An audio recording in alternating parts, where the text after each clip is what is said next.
So let's talk basic concepts, okay?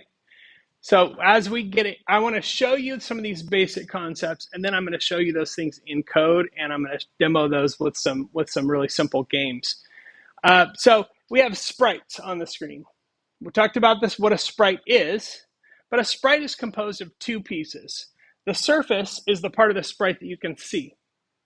The rectangle of the sprite is the space that that sprite takes up on the screen.